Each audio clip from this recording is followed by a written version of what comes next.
Amen. Palakpakan natin ng malakas ang Panginoon. Praise God. Maganda ang panahon ngayon. Hindi po ba? At sabi mo sa katabi mo, nagagalak ako't napagtagumpayan natin ng lamig. Sapagkat pag malamig, ang hirap pong bumangon. Tama po ba? Kaya sabi mo sa katabi mo, binabati kita. At kagalakan ko na makasama kita ngayong umaga. Sabi mo sa katabi mo, hindi natutulog yan, gising yan. Napakahalaga po na bawat isa po ay sinabi nga po sa kanyang aklat, huwag niyong kalimutan ang pagsama-sama o pagtitipon na gaya nito sapagkat nalalapit na po ang pagbabalik ng Panginoon. Kaya napakahalaga po ng ating ginagawa sapagkat ito po ay nagpapalakas bawat mananampalataya. Amen? Kaya ganitong malapit na.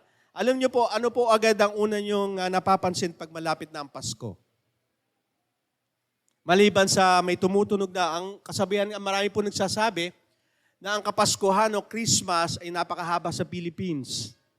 Bakit? Pag pumasok na yung bear, pumapasok na yung, di ba, yung mga, ay, magpapasko na. At kilalang-kilala yung tao, si Jose Marichan, di ba? Sumisilip na, mga ganon. Ay, Pasko na. Kasi medyo pasilip na si Jose Marichan. Okay, pag palapit na, ano po nangyayari? Ano po napapansin natin? May mga nidi-display na ng mga Christmas decor, Christmas light. Itong pasok na ng December, lalo na may mga barabarangay, ay itinatayo na yung malalaking Christmas tree na puno ng liwanag. Ano po? Talagang pag panahon ng Christmas, maski ang daan, pag dumaan ka, ang liwanag na, dadating medyo madilim, pero pag dumadaan ka pag Christmas, ang liwanag na. Lalo sa Makati, sa kung saan lugar, kung saan makikita mo, ang ganda naman dito. Talagang nagpapakita yung ilaw ng pagpapakita ng Kapaskuhan. Pero sa maraming tao, hindi naman ito masaya, ang Pasko. Lalo na po, nabalitaan na po natin yung mga nangyari sa Cebu, sa mga nasalanta ng bagyo, nagkalindol. Sasabihin siya, pag tinanong mo, masaya ba ang Kapaskuhan? Baka umiyak pa nga po, di po ba? Baka po ang salita, ang Pasko para lang sa mga bata. Di ba? Pag ang Pasko, kasi bakit? May mga nangangaroling, may humingi sa mga ninong-ninang, pero sa amin, hindi masaya ang Pasko. Lalo sa panahon natin ngayon, napupuno ng kaguluhan, paghihirap, hindi masaya ang Pasko. Tama po ba? Lalong-lalo, mga babalitaan natin ngayon sa ating government, talagang nasasabihan ka pa, 500 pesos pwede sa Noche Buena. Maraming nag-react. Kaya sabi, masaya pa ba ang Pasko? Di po ba? Sabi natin, maraming pinagdadaanan at ito yung nagpapalungkot sa atin. Minsan pa nga, pag malapit na Pasko, tsaka pa mawawalan ng trabaho. Pag malapit na yung Pasko, tsaka ka magkakasakit, maghigipit. Paano na? May pag-asa po ba? Meron ba akong liwanag na kahit ang Kapaskuhan at dinadaanan ko ay puro ilaw para madilim pa rin sa akin? Lalo sa sitwasyon ng buhay ko, parang wala nang liwanag. Parang wala akong nakikitang Kapaskuhan. Kasi ang Pasko laging maliwanag, di po ba? Hindi lang Meralco, pati Pasko, maliwanag. Kaya nga makikita natin na yung kahalagahan ng ano ba yung sense ng Christmas. Alam niyo po, sasabihin ko rin sa inyo, ang Kristiyano dapat hindi nagse-celebrate ng Christmas. Sa pagan practices. Pero ang inaano po natin, yung sino po ba yung nadun sa Christmas? Ano po? Yun po yung mensahe ng Christmas, hindi po yung date, kasi hindi po yung date ang sineselebrate natin, wala po nakakaalam ng kapanganakan ng ating Panginoong Jesucristo, hindi rin yung tao. Sino yung tao? Pag sa bata, tanungin mo, pag Christmas bibigyan ako ni Santa Claus. Ni Ninong. Sino bida? Tao, di ba? Kaya ang sa Christian, pag sineselebrate po natin, ang sineselebrate natin yung bida, si Jesus. Kaya nga, may liwanag pa ba? At bilang Kristiyano, may pag-asa at liwanag pa ba ang aking Christmas? Sabi mo sa katabi mo, maliwanag ba? Sumagot ba? Tanungin nyo nga po, para nagkakaalam, lalo na kung asawa mo yan, kasi lalo sa pamilya, mga nanay, maliwanag ba Pasko? 500 daw Noche Buena Para malabo yung pastor. Di po ba? Pero ito po yung series title natin. Dapat Christmas sa ilalagay ko, ginawa ko Jesus, para mas maganda. Ang series title po natin, Jesus Shine Through Darkness, o si Jesus ay nagliliwanag sa kadiliman. Kaya para makita agad natin, Christmas is all about Jesus. Makita natin yung ating sineselebrate na Christmas, it's not si Santa Claus, si Ninong at Ninang, di po ba? O sino pa bang tao na ginagamit para ang Christmas ay maging maliwanag, kundi si Jesus. Ano po sabi sa Juan 1:5 at 9? Ang ilaw na ito ay nagliliwanag sa kadiliman at kailanman hindi madadaig ng kadiliman. Ang tunay na liwanag na nagbibigay liwanag sa lahat ng tao ay dumating na sa mundo. Sino daw dumating sa mundo? Ang ating Panginoon Kristo. Nung siya'y isinilang, lumabas ang liwanag. Ang sabi nga po sa 5, ang ilaw na ito ay nagliliwanag sa kadiliman at kailanmay hindi madadaig ng kadiliman. Hindi po kayang daigin ang sitwasyon ng buhay mo. Madilim, pastor, wala po nga kaming pere. Kung meron ka Jesus sa buhay mo, maliwanag ang buhay mo sapagkat hindi kayang daigin ng kadiliman ang liwanag na taglay na meron ka. Amen? Kaya hindi pa pwede, Kristiyano ako. Bakit malungkot ang Pasko mo? Kasi madilim, wala kaming kuryente, naputulan. Pwede, di ba? Pero pag si Jesus, kaya nga si Moses, siya ay nakipag sa Mount Sinai, may liwanag siya sa mukha, pero sabi ng Panginoon sa bagong tipan, ang mga Kristiyano, yung liwanag nyo hindi mawawala katulad ni Moses. Hanggat ang liwanag na yan, si Jesus ay nasa buhay mo, walang kadiliman sa buhay mo. Amen? Ay, walang madilim na Pasko sa Christianity. Kasi, pastor, masasabi mo lang baka meron ka. Hindi. Sabi nga dito, dumating na yung ilaw eh. Sino po dito nakapaglakad na minsan, na brown out o black out? Ang hirap, di po ba? Pero nung ikaw ay tumanggap sa ating Panginoon, yung buhay mo wala na sa kadiliman eh. Nasa liwanag ka na eh. Kaya bawat hakbang mo, every year na dumarating, every Christmas na dumarating, it's not a date, yung sinaselebrate natin yung kapanganakan ng ating Panginoong Jesus. Sinasabi siya ni Jesus, anak, maliwanag ang buhay mo kahit walang Meralco. Di po ba? Kaya napakaganda po na mensahe ng Panginoon. Na si Jesus ang liwanag at dumating na. Sabi ng Panginoon, kaya ang message po natin ngayong umaga, receive Jesus our sure hope. Napakaganda. Alam niyo po ba, kilala niyo po ba si Mary? O Maria? Lalo bukas siya, i-celebrate, di po ba? Walang pasok. Si Mary po ay ginamit po ng Panginoon para maipanganak si Jesus. Sino po? Posible hindi nyo kilala si Mary. Di po ba? Kaya sabihin mo sa katabi mo, Merry Christmas. Ginamit po siya ng Panginoon. Bakit? Kasi nung panahon po nila, babalikan po natin, kahit po sila ay malaya, pero under control pa rin po sila ng Roman Empire, ng mga Romano. Kaya hirap na hirap po ang buhay ng mga Israelita. At kung binasa mo ang lumang tipan, yan po yung how many years na inaantay nila yung Messiah o yung magliligtas sa mga Israelita mula sa bondages, mula sa pagkaalipin. At si Mary po, ang ginamit po ng Panginoon to receive Jesus na maging, tiyak na pag-asa. Ang tanongin mo yung katabi mo, tinanggap mo na ba? Baka hanggang ngayon tinanggap mo, pero hanggang salita lang. Kasi ito po yung nagbibigay sa atin ng pag-asa, tiyak na pag-asa. Ito po ang mensahe ng Panginoon. Makikita po natin sa Isaiah 7:14. Dahil dito, ang Panginoon na mismo ang magbibigay sa inyo ng palatandaan. Sino magbibigay? Ang Panginoon. Magbubuntis ang isang berhen at manganganak siya ng isang sanggol na lalaki at tatawagin niya ang bata na Emmanuel. Kaya ang Kapaskuhan, hindi po patungkol po kung sino-sino. Ang Kapaskuhan po, ang bida po si Jesus. Ang nakakalungkot lang po, pag sineselebrate ang Christmas, nawawala si Jesus. Kaya ang Christmas, ini-X na, Xmas. Hindi napapansin? Tinatanggal talaga si Christ. Yan ang ng kaaway, kasi nga pagan practices yan. At bilang Kristiyano, dapat makita natin sino o O sino ang Christmas talaga? Si Jesus talaga. Hindi si Ninong at Ninang, hindi si Mayor o nagbibigay ng mga ayuda, hindi po sila.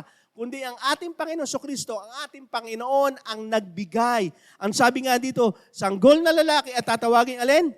Emmanuel. Ano ba yung sabihin ng Emmanuel? God is with us. Kapag kasama mo ang Diyos, hindi ka matatakot. Di po ba? Kaya nga pag Pasko naisip mo, hindi yung date, hindi si Ninong, o hindi si Santa Claus, si Jesus, at sinasabi ng pangalang Emmanuel, God is with us, tandaan mo, hindi ka pababayaan ng Panginoon. Kung Monday to January to November, hindi ka pinabayaan ni Lord, December pa kaya. Amen? Ilang taon na po dito? Ilang taon na po ang masasabi mo? 10 years na ikay Kristiyano na. O 5 years, pakitaas. 5 years. 10 years. 11 years. Wala na? Then, hindi ko naman kayo sa edad. Kasi sabihin, pag 20 years na ako, may edad na ako. Wala po, ha? Bakit ko pa tinanong? Nagkaedad po tayo, nang ganyan na Kristiyano tayo, nakaranas na po ba kayong magutom? Nakaranas na po ba kayong mamalimos? Kasi sabi ng Panginoon, yung niresibong Jesus, na katulad kay Mary, sa yung pag-asang tiyak, na kahit kailan, hindi ka na iiwanan. Na kahit kailan, hindi ka na pababayaan. Kaya ito yung pinangatawanan ni Mary. Nireceive niya, binigay ng Panginoon, sabi ng Panginoon, tanggapin mo Mary. Sa panahon po natin, alam mo, tinanggap mo si Jesus, tanggapin mo yung tiyak na pag-asang ino-offer niya sa iyo. Kasi yun ang essence po ng Christmas. Si Jesus. Ang isang babae na tatanggap kay Jesus, para sa pag-asa na may kasiguraduhan. Hindi lang po sa babae ito, kay Mary, ha?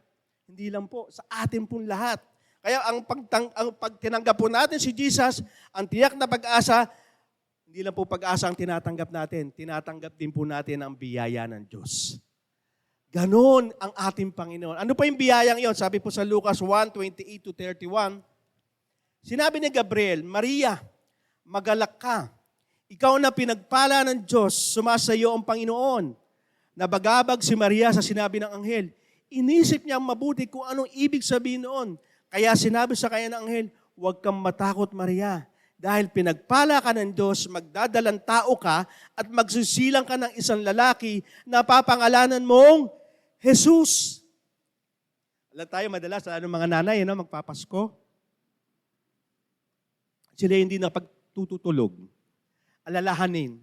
Ano kaya handa ko sa Noche Buena? Ano kaya ibibigay ko sa mga inaanak? Bali kung inaanak niya lang, inaanak ng asawa, inaanak ng anak. Di ba? Takot na takot. Lalo na, may stress ka, lalabas ka, sobrang traffic, ano? So, nakakaranas na ngayon ng heavy traffic. Di ba? Sobra. Kaya nga, stressful ang Christmas, sasabihin nila.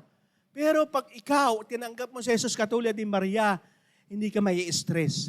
Hindi ka matatakot, sabi nga dito anghel, pinagpala ka. Kaya ang sino mang tumanggap sa biyayang binigay ng ating Panginoon na si Jesus, ibig sabihin, hindi ka malulungkot. Hindi ka dapat magsasabi na, hindi yata ako pinagpala. Yung nireceive mo na si Jesus, nako, ikaw na yung pinakamayaman na tao. Totoo po yan. Bakit?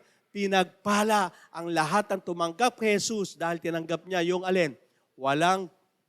May katiyakan na biyaya at pag-asa mula sa Diyos.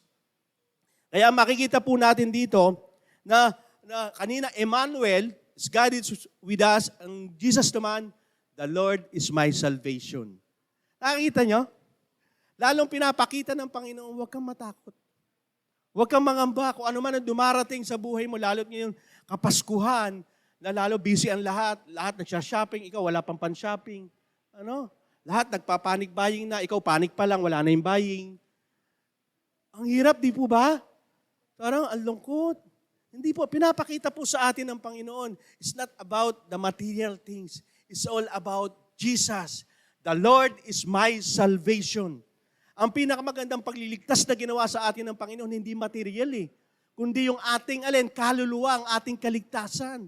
Kaya nga po ako, pag usap kami ni Nelson, kahit masaya po ako. Bakit? Kasi yung kasiyahan na ikay ligtas at yung pangako ng Diyos na kaligtasan dahil nireceive mo si Jesus, ang tiyak mong pag-asa, hindi ka ba sasaya? Tingnan mo yung katabi mo. Masaya ba? Masaya ba? Ay, kung malungkot, kalabitin mo, natanggap mo na ba? Baka hindi pa natatanggap. Kaya malungkot eh. Kaya nakakalungkot. Maraming Kristiyano mukhang kabayo eh. Ang haba ng mukha. Ang lungkot. Samantalang, ma-realize mo at masigurado mo na ikay ligtas dahil tinanggap mo si Jesus, ang tiyak na katiyakan ng pag-asa mo, parang si Mary, matutuwa ka, magagalak ka. At ang ganda nito, anong biyayang ito na magkakaroon si Mary na katulad na meron din si Mary at tayo? Ano sabi dito sa Lucas 1:32-33? Magiging dakila siya at tatawaging anak ng kataas-taasan Diyos. Ibibigay sa kanya ng Panginoon Diyos ang trono ng ninuno niyang si David. Maghahari siya sa lahi ni Jacob, magpakailanman, ang kaharian niya ay walang katapusan. Yan ang tinanggap mong si Jesus. Anong sabi dito?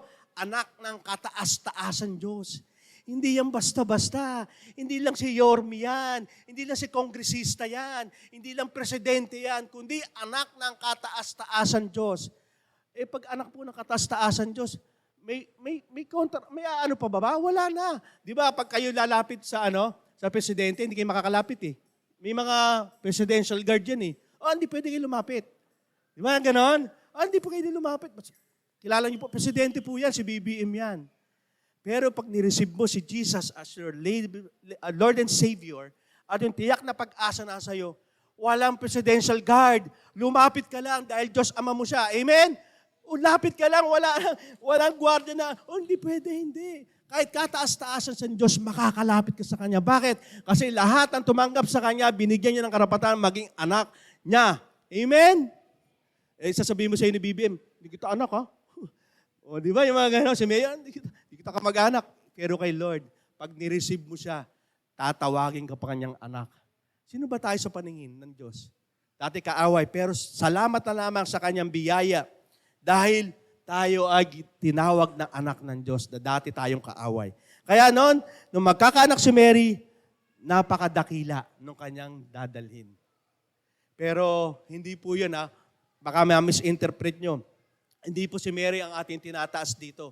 Kung sino po yung pinalaga ng Panginoon ng Diyos Ama, si Jesus po yan. Okay po? Ang tinanggap na regalo ng bata ay hindi ordinaryo. Hindi po siya ordinaryo lang bata. Siya po ay anak ng Diyos at kaharian niya ay walang katapusan. Sabi ko nga last message, di ba? Lahat ng kaharian mawawasak, gigiba. Pero ang kaharian ng Diyos mananatiling nakatayo. Kaya pag ikay nakakampi ka sa kaharian ng Diyos, hindi ka babaksak. Bumaksak ka man, hindi ka lalakpak ng uso. Bakit? Sabi sa awit, nakakapit sa iyo ang Diyos. Hindi natin maiiwasan na madadown tayo, magkakamali tayo. Ang maganda lang, dahil hawak ka ng Diyos, kahit nakabitaw ka, hindi ka babaksak. Kasi hawak ka ng Diyos. Amen? Ganon ang tinanggap mo si Jesus. Hindi siya nagpapabaya. At ang biyayang iyon ay banal na espiritu, kapangyarihan at anak ng Diyos. Ayan po sabi sa Lucas 1:35. Sumagot ang anghel, sasayo ang banal na espiritu at lililiman ka ng kapangyarihan ng kataas-taasan Diyos. Kaya ang banal na sanggol na ipapanganak mo ay itatawaging anak ng Diyos. Biyaya ng banal na espiritu. Ayan po ang tatak ng mga Kristiyano eh. Kaya po mga Kristiyano, pag nakita po ng Diyos Ama, hindi ba nasabi ko last message, hindi yung pangalan mo eh, kundi yung banal na espiritu nakita sa'yo. Hindi yung dati na, ayan po si Gregory na Lasengo, hindi po. Hindi makikita na yung banal na espiritu nasa iyo. Yun ang maganda sa Panginoon. Okay? Biyaya ng kapangyarihan ng kataas-taasan Diyos, biyaya ng anak ng Diyos. Anak ng Diyos na kayang ibigay ang buhay para sa atin lahat, para sa kaligtasan at tiyak na pag-asa. Kaya po makita po natin yung Christmas, hindi talaga sa mga material things, kundi yung sino, yung ipinanganak. Bakit? Makita natin yung ipinanganak na yon para magdusa at mamatay para sa iyo. Sino ba yung gusto na mangyari? Ipapanganak ka pero ang destiny mo, pamamatay ka para sa iba. Tapos, bibigay mo yung buhay mo para sa mga kaaway mo. Unworthy. Papayag ka? Di Di ba? Huwag naman, Lord. Ang maganda pa dito, hinubad niya yung pagka-Diyos niya para lang ibigay sa iyo ang buhay at tiyak na pag-asa sa pamamagitan ng kaligtasan. Yun ang Christmas. Hindi yung, sino hindi nakatanggap? Ako nakatanggap yung elementary. Ang baga namin, 50 pesos. Yung natanggap po, wala pang 10 piso ang halaga. Dismayado ka eh. Sa mga high school naman, di ba, ang usapan 200. Ang niregalo siya, good morning. Yung good morning na towel. Madidismayado ka eh. Pero ito, iba. Yung tinanggap mong regalo, si Jesus, ibang klase. Bakit? Magbibigay sa iyo ng tiyak na pag-asa at kaligtasan ng iyong kaluluwa. Kaya ito si Maria, nung tinanggap niya, ang galing. Bakit? Kasi ito yung inaasahan namin. Ito yung kaligtasan at pag-asa ng buong Israelita. At hindi lang po yun, hindi lahat ng buong Israelita, kundi lahat ng sasampalataya at tatanggapin si Jesus. Bakit po kasi? Sa biyaya po kasi ng Diyos, walang imposible. Kasi tayo mga pagano tayo, hintil tayo, hindi tayo kasama dyan. Ang kasama lang po dyan, yung mga tinawa, yung mga mamamayan ng Diyos. Pero dahil nga, ang pagmamahal ng Diyos, yung regalo na yan ay para sa lahat at walang imposible sa mga hintil. Ito po ang sabi ng Panginoon, ang biyaya na gumagawa ng mga imposibleng bagay. Imposible tayo maligtas. Pero ito po ang sinabi ng Panginoon. Sa Lucas 1:34-36-37, nagtanong si Maria sa anghel, paano ito mangyayari po ito? Gayong dalaga pa ako. Maging kamag-anak mo si Elizabeth ay buntis din sa kabila ng kanyang katandaan. Alam ng lahat na baog siya. Pero 6 na buwan na siyang buntis ngayon sapagkat walang imposible sa Diyos. Ano po yung maganda ibinibigay po sa atin ito? Ang biyaya ng Diyos ay gumagawa sa mga bagay na imposible sa atin. Kaya po nangyayari yung kapangyarihan ng Diyos sa atin para makita natin na ang buhay natin, kailangan natin ng Diyos, na kailangan natin na gumawa ng Diyos ng mga imposibleng bagay sa atin upang umasa tayo sa biyaya ng Diyos. Amen? Kasi pag hindi ka aasa sa biyaya ng Diyos, wala nga imposible sa buhay mo. Totoo yan. Sino dito makapagtataas ng kamay ng dating buhay mo'y sira, sabi mo, wala imposible mababago ako pero binago ka ng Diyos. Ako lang ang binago ng Diyos, hindi kayo. Kawawa naman kayo. Di po ba? Kasi tingnan nyo yung nakaraan nyo. Parang hindi na mababago buhay ko, sirang-sira na hindi na dapat ako ganito. Pero tingnan nyo yung buhay nyo ngayon. Di ba? Yung biyaya ng Diyos na yan, walang imposible. Kay Maria nga, di ba? Oh, paano magkakaanak ang hindi sisipingan? Meron po dito nagkaroon ng anak na walang lalaki. Pero sinabi po sa Book of Genesis yan. Manggagaling si Jesus sa isang binhi ng babae. Wala pong sinabi doon na binhi ng lalaki at babae. Doon pa lang ipinakita na ng Panginoon yung kanyang plano at kamangha-manghang bagay. Bakit? Pwede ba mabuntis ang dalaga na walang mangyayaring binhi ng lalaki? Pero nangyari po yun. Kasi nga walang imposible sa kanya. At maging si Elizabeth na kanyang pinsan, baog po. Hindi lang baog, ilang taon na po. Matanda na po, pero nagkaanak. Kasi nga walang imposible sa kanya. Kaya ngayong Pasko, parang Lord, walang imposible na yan natin, mabibless ako ngayon. Imposible yan. Bakit? Kasi ang biyaya ng Diyos kumikilis sa'yo. Amen? Kung ang relasyon sa pamilya, magpapasko na, mag-New Year na, sira pa pamilya namin. Huwag kang mag-alala dahil nasa iyo ang Diyos na gumagawa ng mga imposibleng bagay. Amen? Pastor, wala akong trabaho lang. Papasko. Huwag kang mag-alala. Kikilos si Lord ngayon. Bakit? Walang imposible sa Kanya. Ang tanong lang, naniniwala ka ba? Kasi nagdududa ka. Ito po ay nagpapakita na lalo tayo na umaasa dapat sa Panginoon. Lalo tayo kailangan na imposibleng bagay dahil ito ang magbibigay ng kaluwalhatian. Alam niyo po bakit ginagawa ni Lord sa buhay natin yung mga imposibleng bagay? Para makita natin na ang Diyos na sinasamba natin buhay. Di po ba?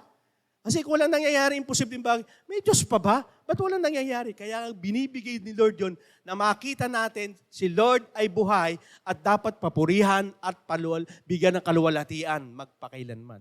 Ito hindi pinag-uusapan tuwing Pasko lang ha. Kasi hindi tayo nakatingin sa date. Nakatingin tayo doon sa ipinanganak. Okay po, lalo na kung hindi po natin alam yung date nito kung lang ipinanganak, araw-araw isipin natin.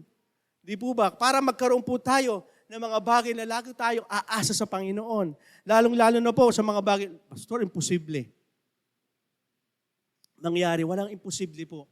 Kasi ang biyaya ng Panginoon hindi sa material things, hindi sa kakayahan mo, hindi sa anumang ginawa mo mabuti, hindi po doon ang biyaya ng Diyos. Nakakalungkot, maraming tao, nagpupursige sila na magkaroon ng buhay na walang hanggan, yung gift ni Lord. Pero hindi po nangyari. Parang nangyari po sa lalaking mayaman yan. At sa ating Panginoon na sabi, Panginoon, paano po ako magkakaroon ng buhay na walang hanggan? Sabi sa Book of Matthew. Sabing ganon. At paano ko po makita yung pagiging mabuti? Sabi ng Panginoong Jesus, ang Panginoon lang ang mabuti. At sinabi niya yung 10 Commandments, sabi, itong gawin mo, magnanakaw, gawin. Nagawa ko na po yan, sabi nung mayaman. Ganun ba? O ito na lang gawin mo para sumunod ka sa akin at magkaroon ka ng buhay na walang hanggan. Ibigay mo ang iyong kayamanan sa lahat ng mahihirap at bumalik ka sa akin. Napakayaman po nung taong yun. Nalungkot po yung tao. Sabi niya, mayaman ibibigay mo yung kayamanan mo sa mga mahihirap. Di man naghirap yan. Ano po sabi ng Panginoon? Dito pumasok po sa Mateo 19:23-26.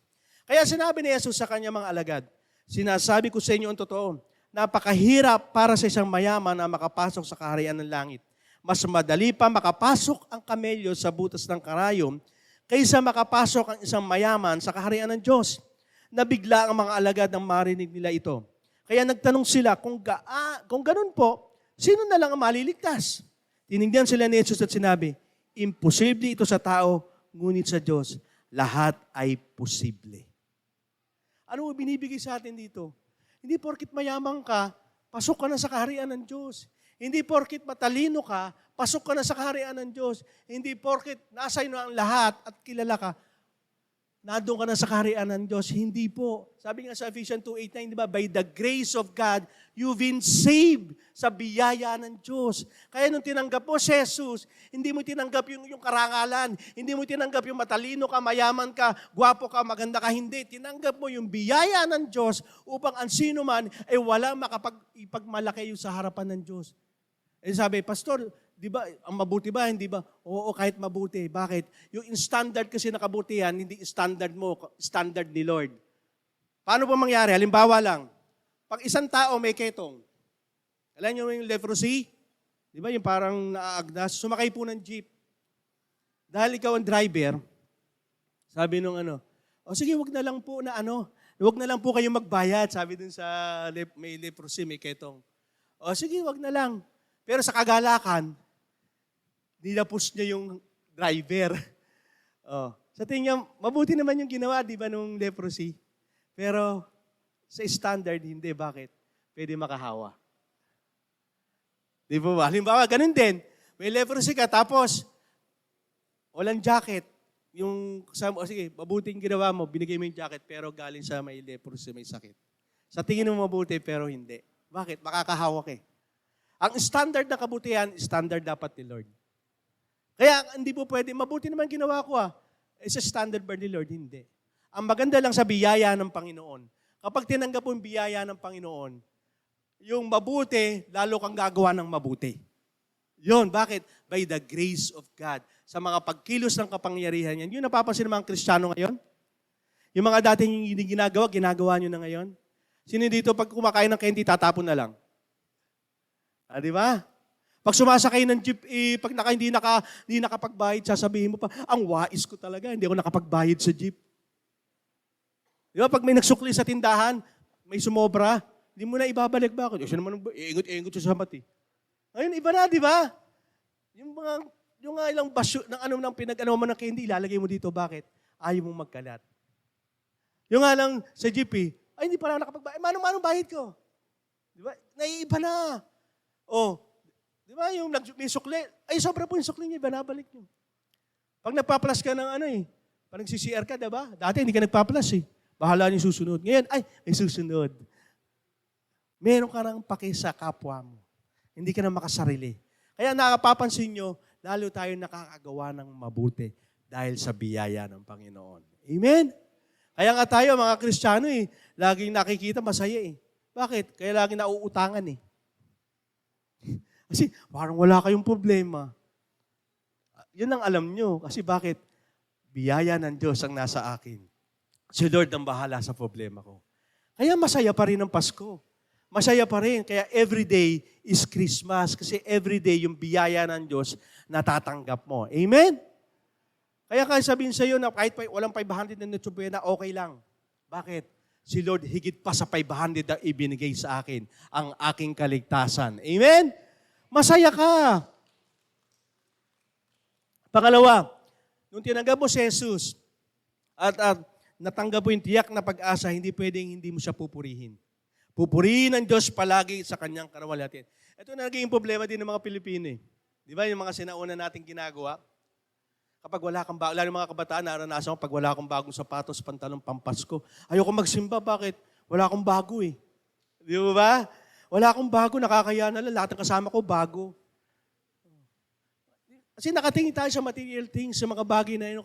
Ngayon, hindi. Ang mga Kristiyano, kahit ang pagkain sa Noche Buena o pagkain natin sa hapagkainan, masaya tayo nagpupuri sa Panginoon. Kahit may problema ka, pinupuri mo ang Panginoon. Kahit may sakit ka, pinupuri mo ang Panginoon. Anumang sitwasyon mo, anumang pinagdadaanan mo mahirap, walang ahadlang para purihin mo ang Panginoon. Amen?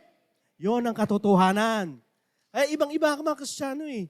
Ay, iba mga Kristiyano ito, para daw may ganun eh. Paano? Habang masaya ka, umiiyak. Di ba may ganun? Pag malungkot naman, tsaka ka na magiging masaya. Para may sayad nga talaga. Kasi bakit? Kasi nga kausap mo si Jesus eh. Ang ating Panginoon. Kaya nga ang pagsamba sa Panginoon, shadow na lang eh. Anino na lang yung mga katabi mo eh. Bakit? It's all about you and God. Kaya pag sumasamba tayo, ibigay mo na yung buong puso mo. Bakit? Pagpapakita yon na ikay ay alin, nagpapasalamat sa biyaya ng Panginoon, sa tinanggap mo. Kaya ang Panginoon nakapako sa krus eh. Inaalipusta, ano sabi ng Panginoon pa? Panginoon, patawarin niyo po sila dahil hindi nila alam ang kanilang ginagawa. Ganong kabuti ang Diyos natin. Tayo lang, umulan lang, lumamig lang. Ang hirap pumunta ng church. Ang lamig, ang sarap po. Di ba? Di natin mabigay. Lalo na kapag nagka-problema, lalo na. Pero hindi. Si Maria, nung tinanggap niya si Jesus, at nakuha niya yung tiyak na pag-asa, nagpuri sa Panginoon. Bakit? Iba itong ibinigay ng Diyos sa akin. Ito yung pag-asa na tiyak, na tunay na mapangahawakan ko. Ito po sabi ni sa Lucas 1:41-43.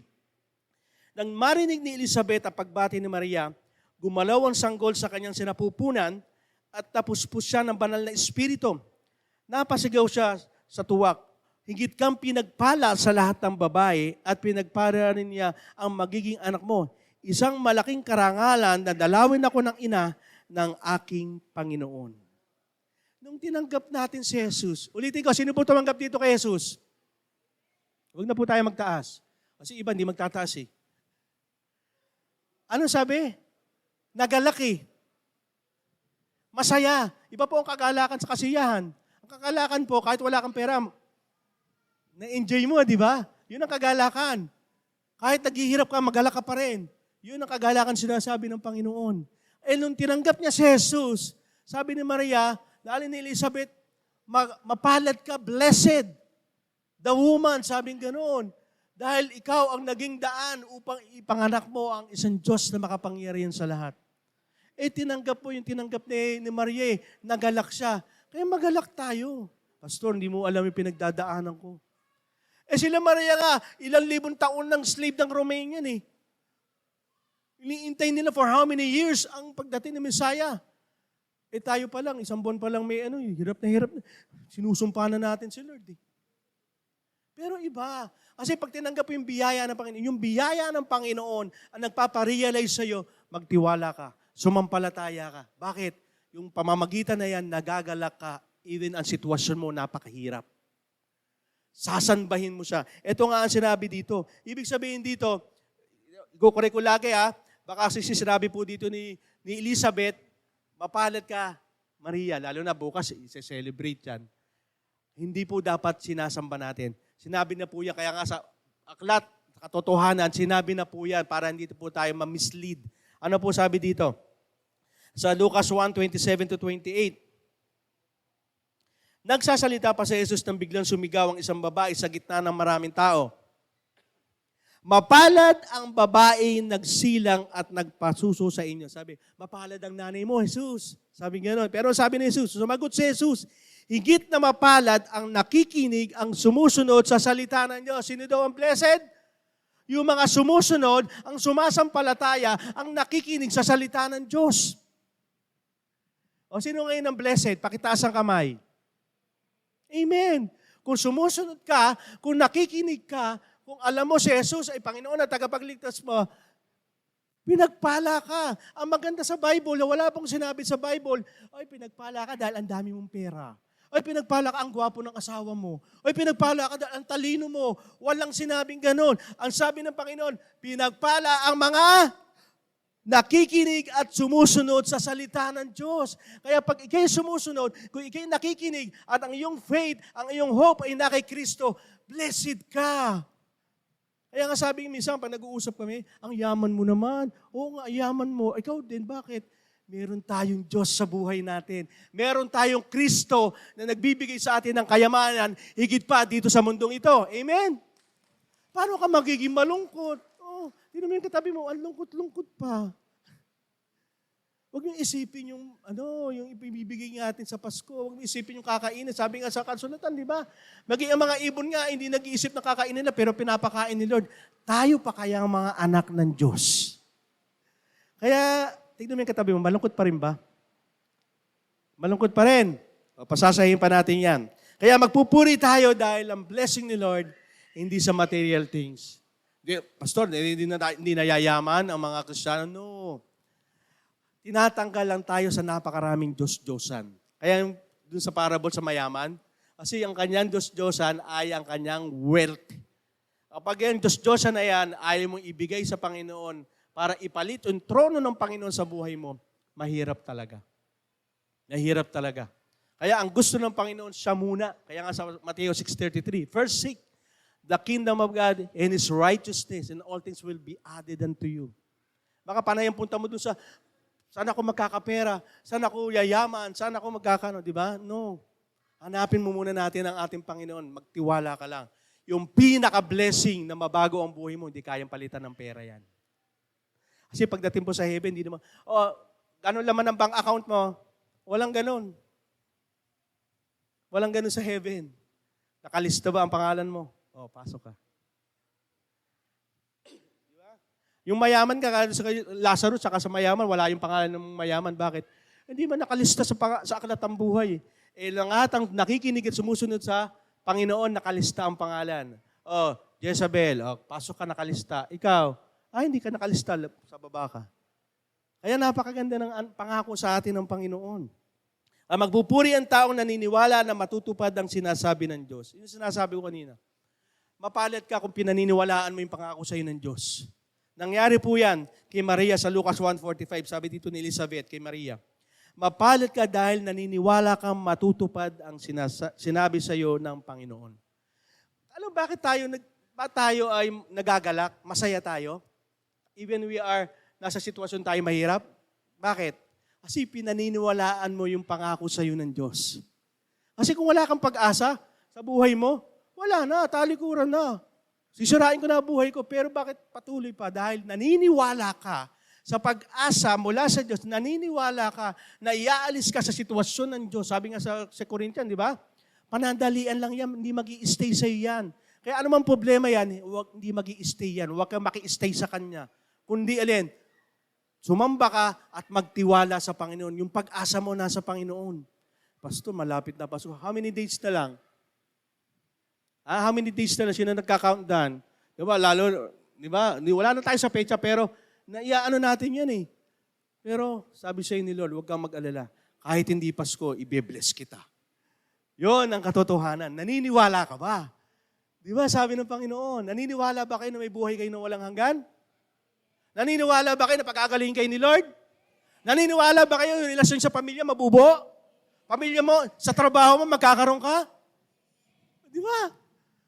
Sabi, mapalad ka. Kasi pag nagduda ka, nawala na yung pananampalataya mo, nawala pa yung pag-asa mo. Kaya pag ikay ay naniniwala sa mga pangako ng Diyos, magpupuri ka. Kaya nga, naikwento ko ba sa inyo yun? Naikwento ko lagi ito sa patay. Naalala ko lang. Alam niyo si Mamberto. Yung Mamberto, isa po siyang Kristiyano. Pag umaawit siya, hindi mo magugustuhan. Pasigaw na, sintunado pa. Hindi, naiirita yung maraming kasamaan sa church. Kaya nga, sabi ng pastor, kausapin naman si Mamberto. Bakit? Hindi kami makapag-focus eh. Ang lakas ng sumigaw, pasigaw na yung kanta, wala pa sa tono. E di pinuntahan ng pastor. Sabi niya, Mamberto. Yung si Mamberto nasa bahay lang niya, kubo. Kamusta po kayo? Ay, mabuti naman po. Talagang masaya ako, pastor. Sabi niya, ba't ang saya-saya niyo? Dahil sa pangako ng Diyos, sabi gano'n. Itong bahay kong to, sabi sa Bible, bibigyan niya ng mansyon. Paano kung di sasaya? Sabi gano'n. At itong damit ko na butas-butas, gagawin niya ng robe, yung maganda talaga, panghari. At ang sombrero kong sira, lalagyan niya ito ng koronang gold. Hindi tinik, hindi itong butas-butas sa sombrero. Paano hindi ako magiging magalak? Paano ako magiging masaya? Kaya pag ako'y, hindi ko napapasin, pastor, pag ako'y umaawit, ako'y nagpupuri sa Panginoon, sumisigaw ako, di ba? Kaya yung pastor, hindi nakakibo. Sabi niya, totoo nga, no? It's not about kung paano mo maibibigay yung the best, kung ano man meron ka. Kundi sinasabi ng Panginoon, paano mo pangahawakan yung pangako ko para sa iyo para magpatuloy ka. Di ba ba? Dahil pinaniniwalaan mo yung sinasabi ng salita ng Diyos. Sabi nga ng Panginoon, hindi mo na kayang galawin yung past mo, pero itong ngayon, magdidikta para sa future mo. Yung nakaraan, hindi mo na mababago yan. Pero ang future mo, defense ngayon. Kaya kung ano ang ginagawa mo ngayon, magre-reflect sa future mo. Kung ikaw yung parang lantang gulay ka, hindi ka makapagpuri sa Panginoon, ayaw mo pang hawakan ng biyaya ng Diyos, I tell you, ilang araw lang bibigay ka na kay Lord. Kasi hindi mo pinangahawakan eh. Kasi nga, yung pagpupuri niyan, nakabase yan kung saan kilala mo ang Diyos. Kung paano sinasabi sa iyo ng Diyos, naniniwala ka ba? Nabuhay ako. Sino, wala siguro makapagsasabi ditong patay ang Diyos, no? Sino makapagsasabi na buhay ang Diyos sa buhay niya? Amen? Kaya nga nagpupuri tayo, kaya tayo masaya eh. Di po ba? Ako dati, pag walang laman ng bulsa ko, ang hirap pong patawanin ako eh. Lalo na kasi may bisyo nga ako. Pero kahit walang laman ng bulsa ko, kaya ko mag-praise kay Lord eh.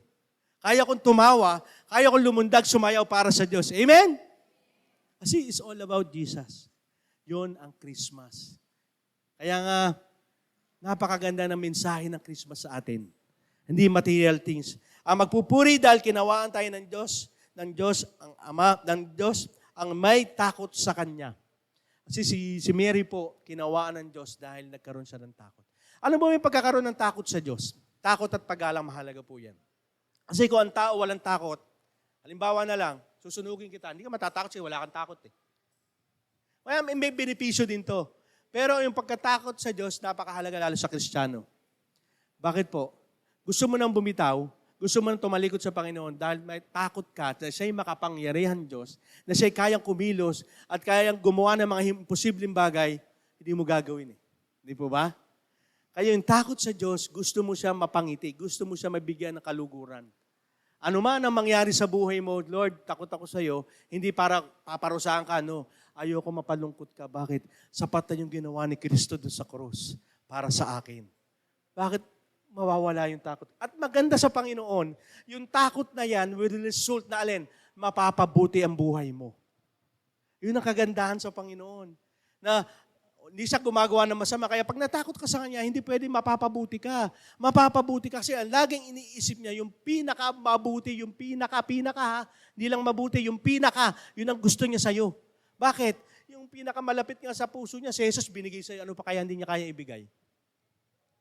Panucho Bena? Pambigay sa ninong? Ninang? Hindi. Yung pinaka-the best niya, binigay na, yan pa kaya? Eh makita natin dito na pinakita ng Panginoon dahil tayo may takot, lalo tayong kinawa ng Diyos. Yan po ang nangyari dito sa Lucas 1:46-50. Sabi po ni Maria. At sinabi ni Maria, buong puso kong pinupuri ang Panginoon at nagagalak ang aking espiritu sa Diyos na aking tagapagligtas. Nakita niyo po, nung tinanggap niya, inangkin niya talaga.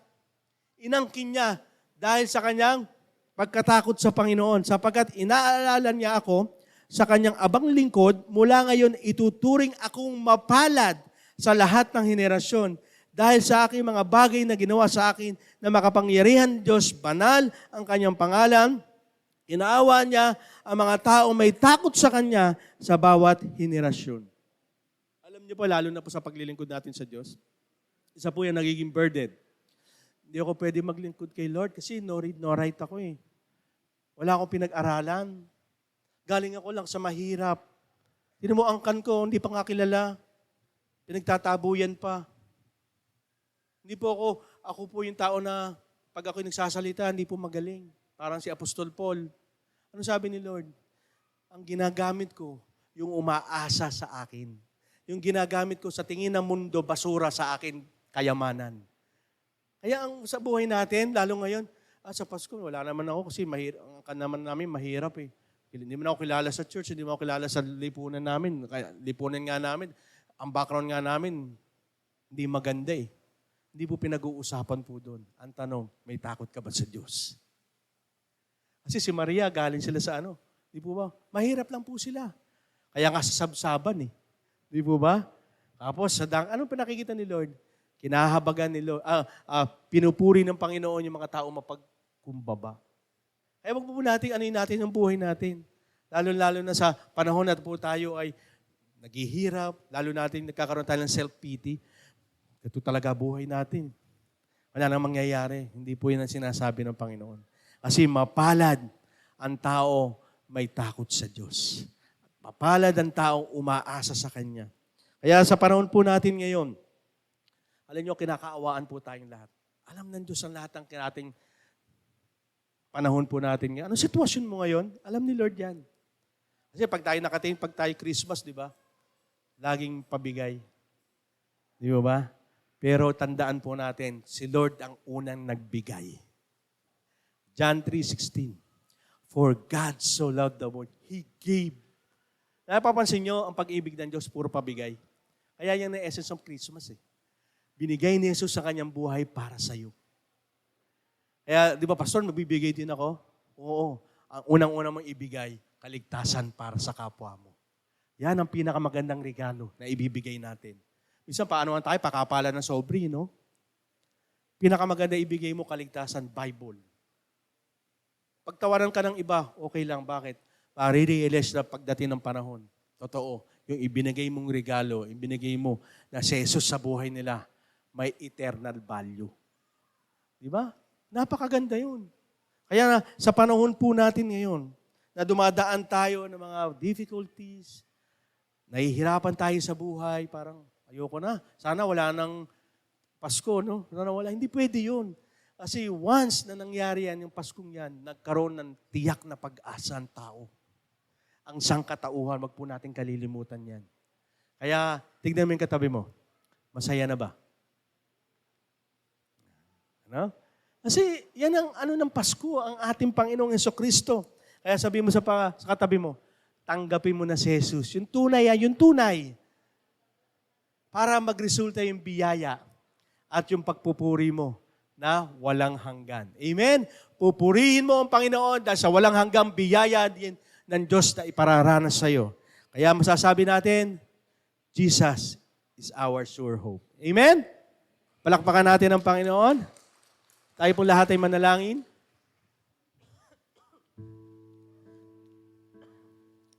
Ang maraming Diyos, kami po'y lumalapit sa iyo, Panginoon. Wala po maililim kami sa iyong harapan, Lord God. Kahit yung nakaraan namin, alam niyo po yan. Yung kinaharap po namin, alam niyo po yan. And even our future, Lord, alam niyo po. Kung alam niyo lahat, Panginoon, magkakaroon kami ng takot sa inyo, ng paggalang. Lalo na po, lalo kami aasa sa inyo. Lalo yung tinanggap namin, hindi lang basta-basta, Panginoon. Anak ng kataas-taasan Diyos. Ng kanyang kaharian na hindi malulupig, hindi magigiba, hindi masisira. Ano po pa yung kinakatakot namin? Lord, alam niyo po ang bawat sitwasyon namin. Bawat isa narito, Panginoon. May kinatatakutan ba kami? May alalahanin ba kami hanggang ngayon, Panginoon? Parang, Lord, parang wala na yata eh. Pero sabi ng Panginoon ngayon, umaga, kung tunay na tinanggap mo ko, kung tunay na nabubuhay ka, nabubuhay ako sa buhay mo, huwag kang matakot, huwag kang panghinaan ng loob. Dahil ang Kapaskuhan na sineselebrate, it's not about material things, it's not about na sinasabi ng mundo, kundi ano ang ipinakita ng kapangyarihan ng aking pagsilang, kundi ang pag-asa. Lord, titingin kami sa inyo. Yung pag-asang ito na may katiyakan, ang aming Panginoon Kristo. Sapagkat walang iba na pwedeng magligtas sa amin. Walang iba na pwedeng magpagaling sa amin. Walang iba na pwedeng mag-alis sa amin sa addiction, Panginoon. Walang iba na pwede kami tanggalin sa kadiliman patungo sa kaliwanagan. Walang iba na pwede magbigay sa amin ng tunay na kagalakan. Walang iba na magbibigay sa amin ng satisfaction, kundi kayo lamang, Panginoon. And right now, Lord, as Mary receive you, Lord, by faith, ganon din po, Panginoon. Pag-alabin niyo po, Panginoon, si Jesus sa buhay namin. Yung kanyang kapangyarihan, yung lilim ng kapangyarihan ng banal na Espiritu, pakilusin niyo po. Upang sa ganon, Lord, bawat isa sa amin ay makaranas ng mga imposibleng bagay. At sa pamamaraan ding ito, Panginoon, lalo namin kayong pupurihin, lalo namin kayong sasambahin, lalo namin itataas ang iyong pangalan at ibabahagi namin ang pangalang Jesus na nakaranas kami ng imposibleng bagay upang lalo, Panginoon, maluwalhati at maraming magpasalamat sa inyo. Lord, tulungan niyo kami, Panginoon, maibahagi sa iba yung tinanggap namin na si Jesus.